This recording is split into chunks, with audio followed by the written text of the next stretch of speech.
आज़ादी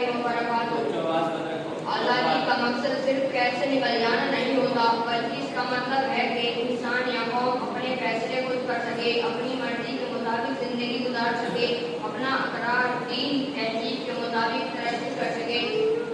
आज़ादी के बुनियादी मकासद में शामिल हैं: नंबर 1, खुदमुख्तियारी, अपनी सियासी, माशी और माशरती फैसले खुद करने का हक।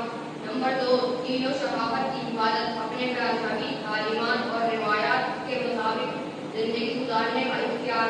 नंबर 3, इंसाफ और बराबरी, ऐसा निजाम कायम करना जहाँ हर फर्द को इंसाफ और मवासी मिले।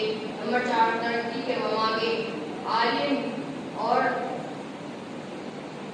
रोजगार और मैशत में तरक्की करने का हक।